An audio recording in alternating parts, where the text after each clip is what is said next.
Por que não devemos estudar a Bíblia com pressa? No estudo de hoje, nós vamos entender a importância de ler o texto bíblico com atenção, pois assim nós podemos ser muito mais abençoados com detalhes que às vezes passam despercebidos. E agora, Escola Bíblica. Olá, tudo bem com você? Como é que você está? Como é que estão as coisas aí na sua casa? Como é que você está passando sua semana? Tudo na paz? Ou algumas situações difíceis que você está enfrentando? Quero te dizer que nós não estamos sozinhos. Aqui na Novo Tempo, nós queremos estar junto com você nessa caminhada que é extremamente desafiadora. Todos nós passamos por altos e baixos. Então, se você tem um pedido especial, faça contato com a gente na Escola Bíblica, 0 Operadora 12 21 27 31 21. Nós queremos juntos estudar a palavra, orar com você. Se você não lê a Bíblia normalmente, se você está aprendendo, abra seu coração porque eu tenho certeza que vai ser uma bênção. Nessa temporada, excepcionalmente, a gente já teve uma esse ano, né, de férias, mas a gente está estudando uma temporada através da nossa instrutora bíblica virtual Esperança, estudando pelo WhatsApp. Dos inúmeros estudos que a gente tem lá na Esperança, pelo WhatsApp, a gente está estudando um, que é a Bíblia Descomplicada, que é o estudo, a letrinha é P para você escolher. Então, como é que você faz para escolher? É só você registrar esse número e mandar uma mensagem. Está aparecendo aí na sua tela, vai aparecer agora. Aqui, vai aparecer? Já apareceu? Deixa eu olhar. Ah, está aqui, ó. Vamos lá. 129, está aqui, deixa eu achar aqui, ó. 129 8200 0062, tá bom? Então está aqui o número, registra, dá um oi. Você também pode acessar o nosso site que vai direto para o estudo, que é o novotempo.com/Bíblia Descomplicada, tá bom? As duas opções. Belezinha? Então, vamos estudar a Bíblia. Eu estava comentando aqui com o pessoal, né, que trabalha aqui, os câmeras, que estudar a Bíblia é... Estava comentando com o Max, o Max que está nessa câmera ali. Ó. Estudar a Bíblia é uma coisa fascinante, é impressionante. Como a gente vai pegando os detalhes e Deus vai impressionando o nosso coração. Por isso, queremos estudar com você. Vamos orar para que o Espírito Santo nos dê iluminação, para a gente entender? Nunca comece a estudar a Bíblia sem oração. Peça que o Espírito te dê compreensão, tá bom? Ele vai te mostrar. Obrigado, Senhor, porque estamos juntos mais uma vez para estudarmos a Tua Palavra. Que a gente seja impressionado pelo texto bíblico. Talvez muitas pessoas estejam com esse desejo grande de aprenderem, estudarem. Talvez outras tenham seus questionamentos. Que o Espírito trabalhe no coração de cada uma. E eu quero pedir uma bênção sobre cada família agora, cada casa. O Senhor conhece a realidade que cada um tem, passa. Abençoa-os. Eu suplico em nome de Jesus. Amém. Vamos lá? Quero convidar você. Estamos estudando o tema número 2 da nossa temporada Bíblia Descomplicada, estudando com a nossa assistente bíblica virtual a Esperança. E hoje eu quero analisar um texto com você, pensando aqui nos detalhes que às vezes passam despercebidos do nosso olhar quando a gente vai ler a Bíblia. Por isso, eu mencionei, não leia a Bíblia com pressa. Pare o texto. Vamos relembrar algumas coisas importantes, né? Que a gente já fez aqui ao longo da semana. A Bíblia por si só, ela vai trazer as explicações. A Bíblia é a sua própria intérprete. A gente, comparando textos, nós vamos identificar personagens, como a gente viu ontem. Nós vamos entender qual é a lição que o Senhor tem para nos dar. Porque a gente não deve simplesmente olhar a Bíblia tecnicamente. A gente tem que olhar a Bíblia com as informações técnicas, a Bíblia se interpreta a si mesma. A gente viu uma história na segunda-feira desafiadora para a compreensão. Por que está no texto bíblico? mas nós vimos que o Senhor tem uma lição para nos dar. A gente viu ontem a identificação dessa personagem, que é a serpente, quem é, como age hoje o inimigo, a luta que a gente está entre o bem e o mal. E hoje quero chamar você à leitura da genealogia. Eu já estudei uma genealogia que está em Gênesis capítulo 5, e a gente tem de alguma forma uma comparação, tá? Deixa eu segurar aqui um pouquinho. Eu vou voltar a Gênesis 5 só para comparar como introdução aqui, por favor. Gênesis capítulo 5, a gente tem uma genealogia breve, no capítulo 4, os descendentes de Caim. Lembra que genealogia é a origem de determinados personagens, os seus antepassados e quem eles foram gerando, quem cada um foi gerando. No capítulo 5, que a gente estudou, a genealogia, os descendentes de Adão, a gente estudou isso aqui, a gente viu que a expressão viveu, gerou, teve filhos e morreu é a expressão que se repete. E aqui a ênfase do morrer é muito forte no texto. A gente chamou a atenção. Lá quando a gente chega no verso 21, que a gente vai ver Enoque, então a gente tem uma interrupção nessa genealogia. Aí ele vai dizer que Enoque viveu e gerou, e agora Enoque andou. Então eu chamei a atenção para esse andar e repete no verso 24, Enoque andou com Deus e já não era porque Deus o tomou para si. Ele não passou, não usa a expressão morte aqui. E aqui o objetivo de usar essa expressão é para mostrar o efeito que a morte traz. O efeito que a morte trouxe sobre o ser humano. E a gente vai ter na sequência a corrupção do gênero humano. E ao longo de todo o Antigo Testamento a gente vai ter essa mensagem de que o Messias haveria de vir, que o Messias estava sendo anunciado.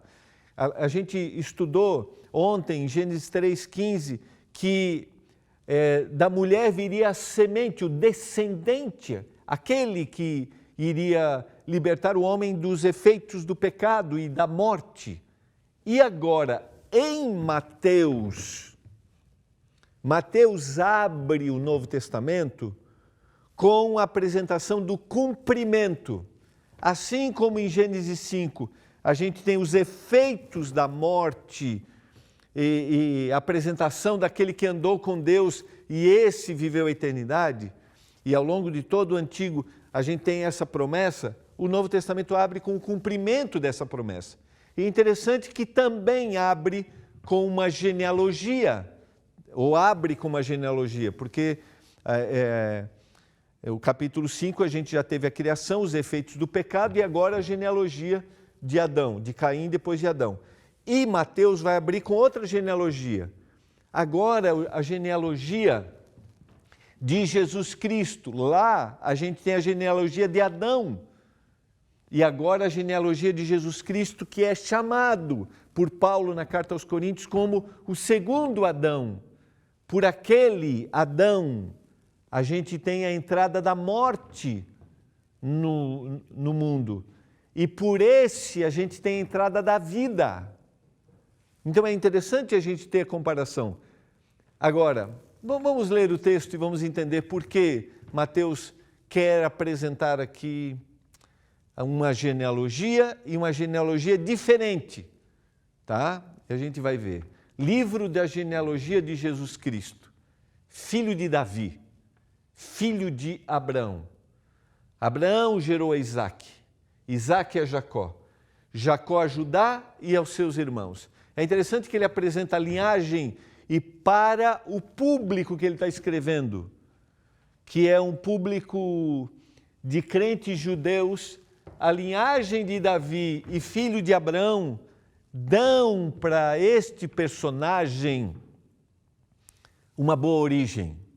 Não é a palavra nem a boa origem, né? Ou seja, mostram a sua origem e o identificam como, vai identificá-lo como Messias, porque da linhagem de Davi viria o Messias. Então, Mateus quer apresentar para o seu público, quer apresentar Jesus como o Messias. Olha que interessante, ao longo de toda a Bíblia, a mensagem do Messias, do descendente, a semente, era a grande esperança. E Mateus apresenta assim, e esse Messias é da linhagem de Davi. E eles acreditavam que viria da linhagem de Davi. Então ele está mostrando, é esse o Messias.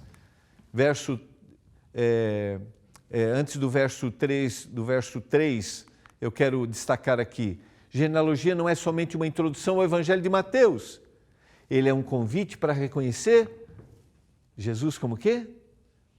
O Messias prometido. Vamos colocar em tela cheia aqui, porque é importante que você grave isso aqui. Genealogia não é somente uma introdução ao Evangelho de Mateus, mas é um convite para reconhecer Jesus como o Messias prometido, aquele que havia sido prometido em todo o Antigo Testamento. A palavra cumprir é uma das palavras-chave do Evangelho de Mateus. 20 vezes vai ser usada pelo menos essa expressão, ou seja, está se cumprindo aquilo que foi prometido. Abro uma janelinha e já fecho. Toda promessa que Deus faz se cumpre. Pode acreditar. Assim como teve a promessa da primeira vez que Jesus veio, haverá a promessa da segunda vinda. Ele virá. Creia nisso. Sequência. Fecho a janela aqui porque a aplicação é importante. Judá gerou de Tamar a Pérez e a Zera. Pérez gerou a Esrom, Esrom a Arão, Arão gerou a Aminadab, Aminadab a Nasson, Nasson a Salmão. E aqui a gente tem primeiro destaque que é importante, que normalmente numa genealogia hebraica a gente não encontra. Nós temos Tamar, a cananita. Nós temos Tamar apresentada em Gênesis capítulo 38. Tamar que vai se passar como uma prostituta para que o seu sogro,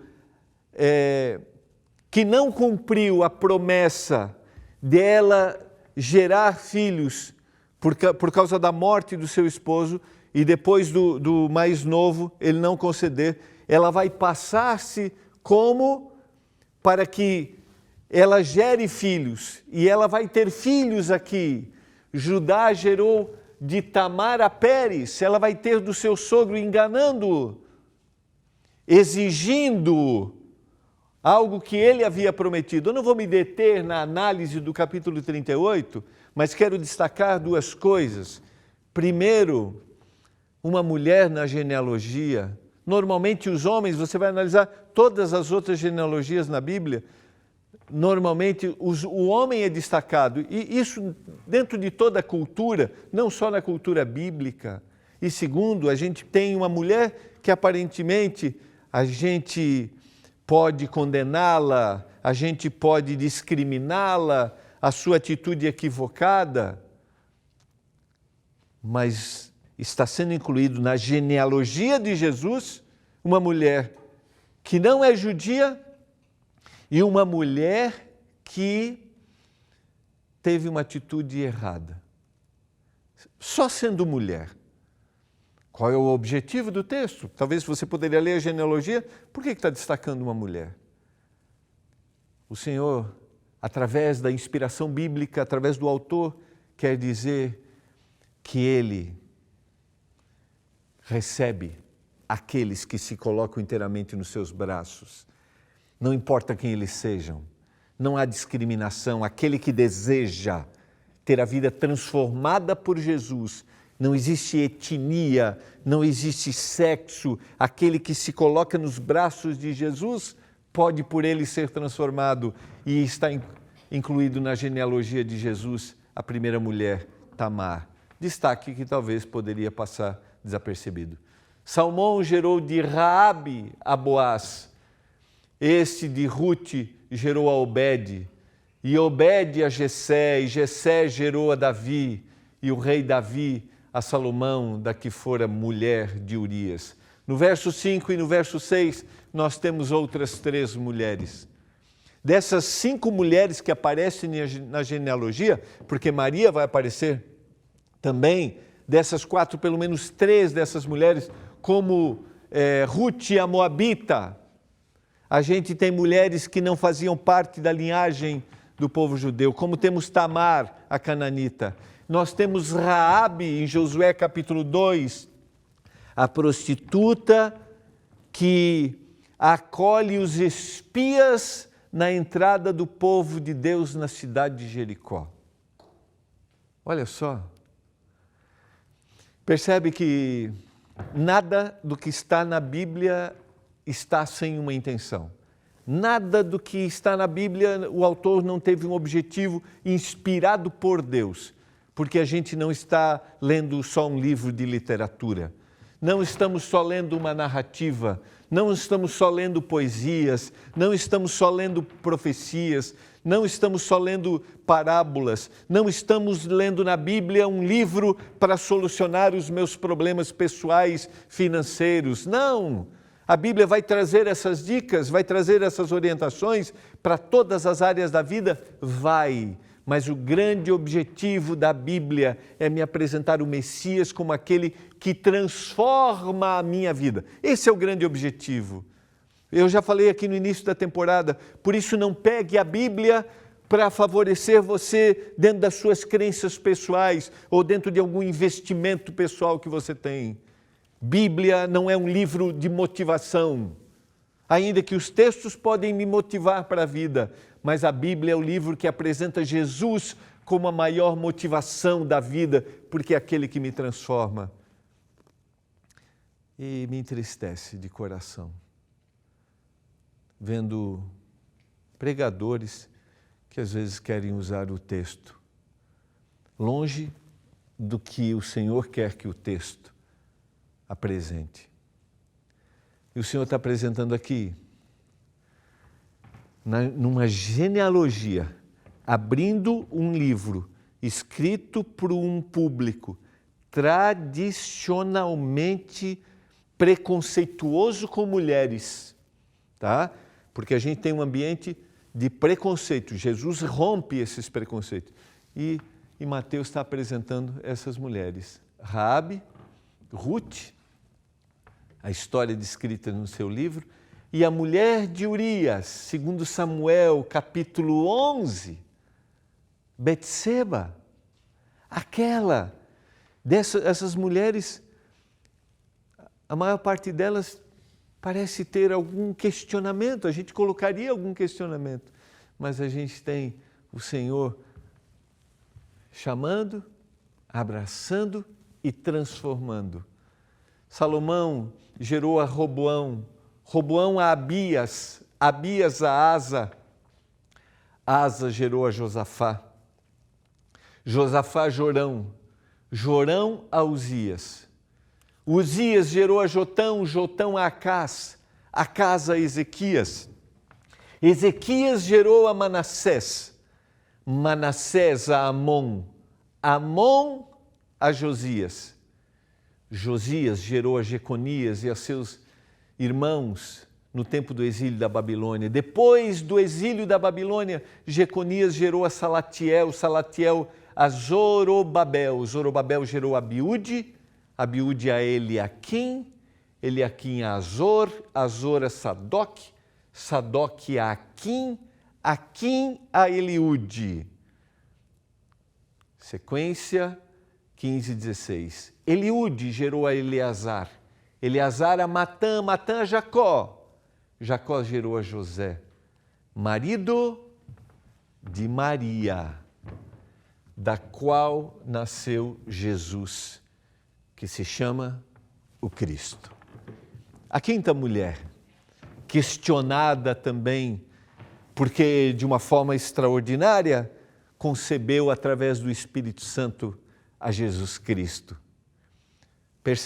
Percebem como o autor bíblico está preocupado em citar estas mulheres que fazem parte da linhagem. A gente poderia dividir aqui, tecnicamente, essa genealogia se divide em 14, em cada grupo de 14, porque o nome Davi originalmente, a numeração do nome Davi, ele é 14 no hebraico, que é o seu nome original. Então, na realidade, Mateus tem o objetivo de fazer com que o povo decorasse também essas genealogias. Mas Mateus tem o objetivo de dizer que entre essa genealogia estão mulheres, e essas mulheres foram usadas pelo poder de Deus para gerar o Messias. Você percebe que se a gente comparar com Gênesis capítulo 5, mais uma vez, a gente não encontra a expressão morreu? Lá em Gênesis 5, a genealogia quer dizer houve morte, mas agora na genealogia de Jesus, a ênfase é naquilo que foi gerado. Eles geraram.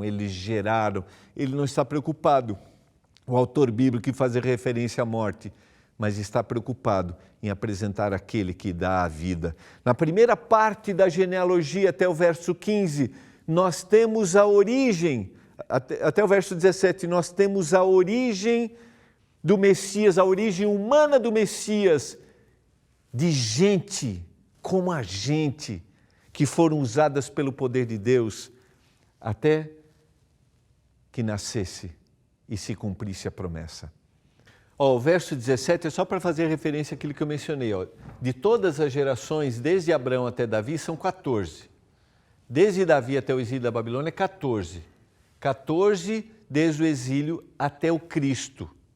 Então, só para deixar claro que o autor bíblico sempre fez de forma intencional, claro, guiado pelo Espírito Santo. A genealogia em Mateus capítulo 1 não é apenas um registro genealógico, mas é uma declaração poderosa sobre a identidade da missão de Jesus. A minha casa será uma casa de oração para todos os povos. A minha casa será uma casa de oração para aquele que deseja se aproximar e entregar a vida para ter uma vida transformada. Não existe preconceito no olhar do Senhor Jesus. Não existe. Não importa quem são as pessoas, não importa de onde elas vêm, se elas desejam se aproximar do Senhor para terem uma vida transformada, serão transformadas. E Mateus abre o seu livro apresentando Jesus Cristo como aquele que veio para salvar e aquele que trouxe na sua linhagem pessoas que desejavam ser salvas. Não importa se ela era uma mulher, se ela não era judia. O Senhor apresenta, através do escrito de Mateus, capítulo 1, que a missão do Messias estava sendo apresentada. Cada nome registrado em Mateus 1 é um lembrete da fidelidade de Deus ao longo das gerações. E o cumprimento dessa fidelidade. Cada nome que está ali, seja de Tamar, seja de Raabe, seja de Ruth, seja de a mulher de Urias, Betseba, seja de Maria, cada nome. A genealogia em Mateus 1 também tem um significado espiritual profundo. Ela nos mostra que a história de Jesus é rica e complexa, com pessoas notáveis e pessoas surpreendentes. É exatamente assim. É exatamente dessa forma. Lembra bem? A Bíblia se torna relevante para a gente quando a gente lê um texto e a gente aplica esse texto. Se eu não aplico o texto, a Bíblia somente se tornou um livro de informações. Mas a maior aplicação é para a transformação do meu viver e para me tornar mais semelhante a Jesus e ser salvo. E quando nós lemos Mateus capítulo 1, a gente percebe que não importa quem seja a pessoa, Não importa em que nível ela esteja, qual classe social ela esteja, não importa qual é a sua origem. Se essa pessoa se aproxima do Senhor com o coração aberto para que o Espírito trabalhe, ela terá a vida transformada e vai habitar a eternidade. Por isso que eu sempre gosto de pensar, surpreendentemente, que eu quero habitar a eternidade, mas qual será a minha surpresa? Quem sou eu? O que o Senhor fez por mim?